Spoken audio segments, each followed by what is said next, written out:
তব কথামৃতং তপ্ত জীবনং কবিভিড়িতং কলমশাপহম শ্রবণমঙ্গলম শ্রীমদাততং ভুবি গৃণন্তি যে ভুরিদা জনা। নমস্কার, অমৃতবাণী চ্যানেলে আপনাদের সকলকে স্বাগত।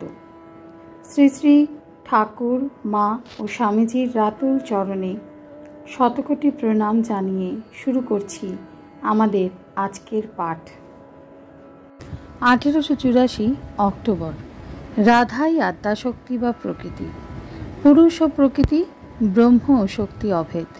ঠাকুর বলছেন, শ্রীকৃষ্ণ পুরুষ, রাধা প্রকৃতি, চিৎশক্তি, আদ্যাশক্তি। রাধা প্রকৃতির ত্রিগুণময়ী। এর ভিতরে সত্য, রজ, তম তিন গুণ। যেমন পেঁয়াজ ছাড়িয়ে যাও, প্রথমে লাল, কালো, আমেজ, তারপর লাল, তারপর সাদা বেরোতে থাকে। বৈষ্ণব শাস্ত্রে আছে কাম রাধা, প্রেম রাধা, নিত্য রাধা। কাম রাধা চন্দ্রাবলী, প্রেম রাধা শ্রীমতী, নিত্য রাধা নন্দ দেখেছিলেন গোপাল কোলে। এই চিৎশক্তি আর বেদান্তের ব্রহ্ম অর্থাৎ পুরুষ অভেদ। যেমন জল আর তার হিমশক্তি। জলের হিমশক্তি ভাবলেই জলকে ভাবতে হয়, আবার জলকে ভাবলেই জলের হিমশক্তি ভাবনা এসে পড়ে। সাপ আর সাপের তীর্যকগতি, তীর্যকগতি ভাবলেই সাপকে ভাবতে হবে। ব্রহ্ম বলি কখন? যখন নিষ্ক্রিয় বা কার্যে নির্লিপ্ত। পুরুষ যখন কাপড় পরে তখন সে পুরুষই থাকে। ছিলে দিগম্বর, হলে সাম্বর, আবার হবে দিগম্বর। সাপের ভিতর বিষ আছে, সাপের কিছু হয় না, যাকে কামড়াবে তার পক্ষে বিষ। ব্রহ্ম নিজে নির্লিপ্ত। নামরূপ যেখানে, সেইখানেই প্রকৃতির ঐশ্বর্য।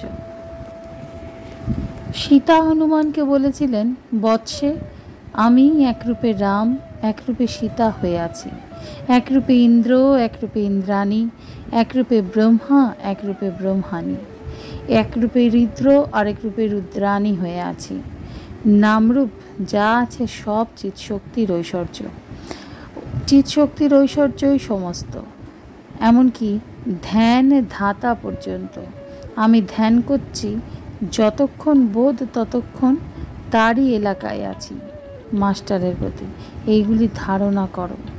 বেদ পুরাণ শুনতে হয়, তিনি যা বলছেন করতে হয়। পণ্ডিতের প্রতি মাঝে মাঝে সাধু সঙ্গ ভালো। রোগ মানুষের লেগেই আছে, সাধু সঙ্গে অনেক উপশম হয়। বেদান্ত বাগীশকে শিক্ষা, সাধু সঙ্গ করো, আমার কেউ নয়, দাস ভাব। ঠাকুর বলছেন, আমি ও আমার এর নামই ঠিক জ্ঞান। হে ঈশ্বর, তুমিই সব করছো, আর তুমিই আমার আপনার লোক। আর তোমার এই সমস্ত ঘরবাড়ি, পরিবার, আত্মীয়, বন্ধু, সমস্ত জগৎ সব তোমার। আর আমি সব করছি, আমি কর্তা। আমার ঘরবাড়ি, পরিবার, ছেলেপুলে, বন্ধু, বিষয় এসব অজ্ঞান। গুরু শিষ্যকে কথা বুঝাচ্ছিলেন, ঈশ্বর তোমার আপনার, আর কেউ আপনার নয়। শিষ্য বললে, আজ্ঞা মা, পরিবার এরা তো খুব যত্ন করেন, না দেখলে অন্ধকার দেখেন, কত ভালোবাসেন। গুরু বললেন, ও তোমার মনের ভুল, আমি তোমায় দেখিয়ে দিচ্ছি, কেউ তোমার নয়। ওই ঔষধ বড়ি কয়েকটি তোমার কাছে রেখে দাও, তুমি বাড়িতে গিয়ে খেয়ে শুয়ে থেকো। লোকে মনে করবে যে তোমার দেহ ত্যাগ হয়ে গেছে, কিন্তু তোমার সব বাহ্য জ্ঞান থাকবে, তুমি দেখতে শুনতে সব পাবে। আমি সেই সময় গিয়ে পড়ব। শিষ্যটি তাই করল। বাটিতে গিয়ে বড়ি কটি খেয়ে অচেতন হয়ে পড়ে রইল। মা, পরিবার, বাড়ির সকলে কান্নাকাটি আরম্ভ করলো। এমন সময় গুরু কবিরাজের বেশে গিয়ে উপস্থিত হলেন।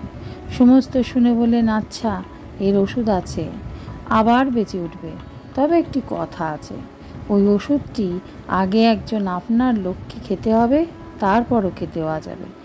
যে আপনার লোক ওই বড়িটি খাবে তার কিন্তু মৃত্যু হবে।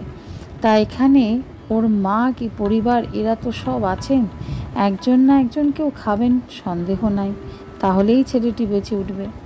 শিষ্য সমস্ত শুনছে। কবিরাজ আগে মাকে ডাকলেন। মা কাতর হয়ে ধুলায় ঘোরাঘুরি দিয়ে কাঁদছেন।